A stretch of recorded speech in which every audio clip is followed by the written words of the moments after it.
Welcome to Can We Talk? I'm Derek. And I'm Sonia. Thank you for watching. Today's episode is entitled, dear God. Next. Can We Talk? Episode. Wait.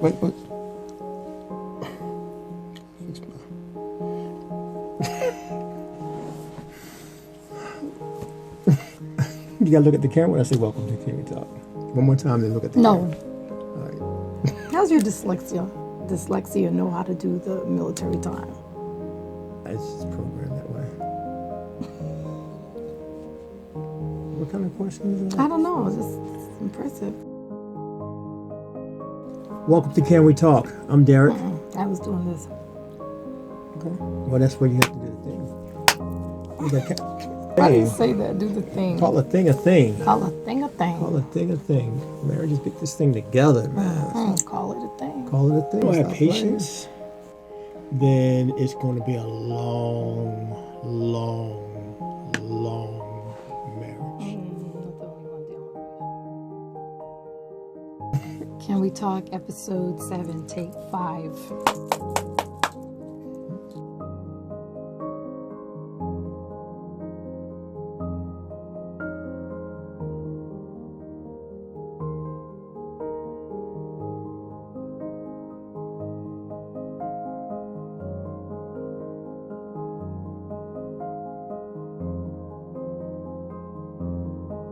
Welcome to Can We Talk? I'm Derek. And I'm Sonia.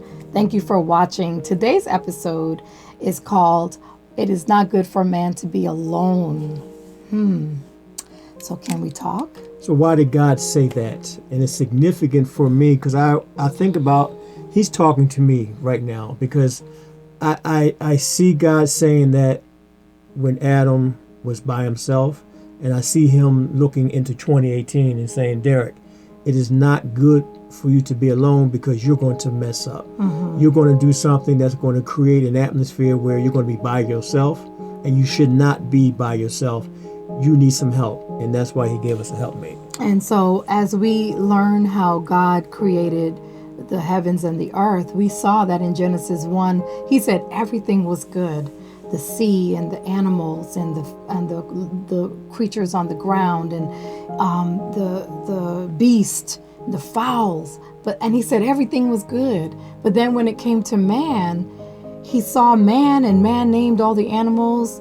And then he said it's not good. And that's the only time that God said something was not good in his creation.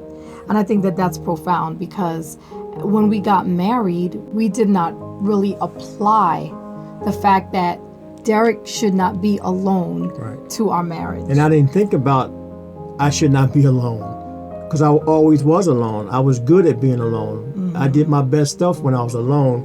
But when we got married, I couldn't do that, but I was not able to transition that mindset to marriage because I didn't understand it. Right. And I didn't, to be honest, I didn't care because I was feeling hurt and I was feeling some pain and I was feeling some frustration and I was dealing with my past. And that's how I coped, is to be alone, but not in marriage.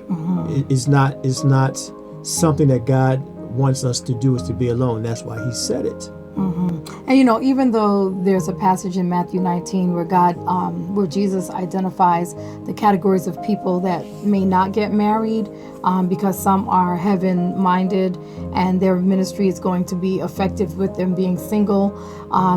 There's a question about why are there men who don't fall into that category that aren't married, and why are they alone? If you know a family member or friend who is a grown single man and he's never been married, you have to ask that question to him. Why are you alone? Who's helping you? How are you doing this thing? Because God said it's not good. And I just want to throw that out there. I know I'm rattling some cages, but I think that that's a question worth exploring. What I discovered was that the enemy will try to do just the opposite of what God said. So if God says it's not good for Derek to be alone, guess what the enemy's going to try to do? He's going to try to create dissension in our household so that I will stay hostage to my feelings walk away, and guess who's alone? Or not just walk away, but saying, get out. Get out of the house. I'm tired of you. I don't want you to be around. You're less of a man. Get the stepping. Yeah. And here's the thing that is so dangerous when you do that, wives. When you tell us to get out and to leave, and when we do leave, it's even more of a dangerous situation for us, and taking away from the conflict, taking away you need your space, taking away the hurt and the pain and the frustration. Think about it from a deeper perspective. You're telling the priest of the home who has dominion, and maybe he's not doing his dominion thing, and maybe he's not acting like the priest, but he's still the priest. And when he leaves, especially if there's children in the house, and when he leaves, the covering is gone. Because And we know people who have had tragedy when a husband and wife have been separated under duress, like tragedy has happened because Satan is going to take out the husband or take out the wife while they're away from each other in duress. right. It's so spiritual. It's so deep when you think about it. Right. So telling your husband to get out goes against what God has ordained. He may need to sleep on the couch, and I don't even recommend that. But to tell him to get out as though you have the authority and you have the dominion is an oxymoron. Right. And so it causes that spiritual compromise to begin. I like that word, spiritual compromise. And for the husband, you just can't roll out. You really can't. You can't, even if your wife doesn't That's say right. get out, and even if things are hot in the kitchen, you don't have the option of leaving your home. Because when you walk out, like I said before, your home is now open for Satan and his imps to come in there and have a big old party. And so when you say I'm out, I'm gone, and think about when you go out and when you're gone, what do you do? Okay, you may ride around the corner for a minute, but you're about to get into something you should not be getting into in the first place. So keep your butt home and deal with what's in the home, because you're opening the door for, if you have children in the home and your children are asleep, you say, I'm out, I'm gone. What do you think is happening spiritually?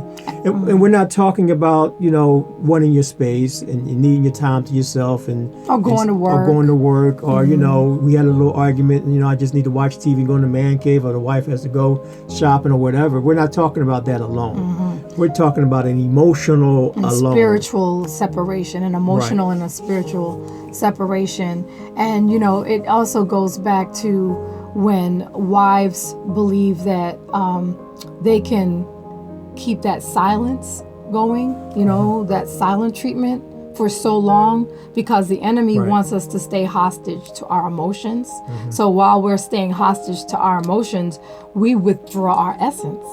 And when we withdraw our essence, he's alone. So Right. that's the emotional separation that we're Right. talking about. You can get in your feelings for a minute and you can actually internally process what's going on, but make a point to come back. We phrased this show, Can We Talk, to help couples learn how to re-engage when there is conflict. You may just need to come back and say, can we talk? I don't want to be alone tonight. I don't want you to be alone tonight. Derek and Sonia said it's not good for us to be alone. And we have had to learn that the hard way too. Right.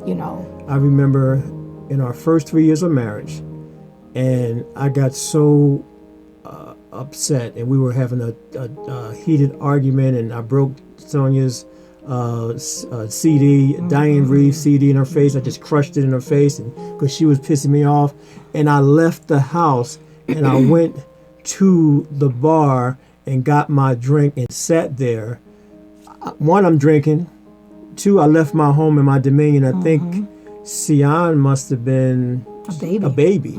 So I left my baby and my wife to get my steam off, to go there, and it was nothing but God's mercy and his grace to bring my stupid butt back to the house and allow me to be in the home. And we dealt with that situation, but here's the point.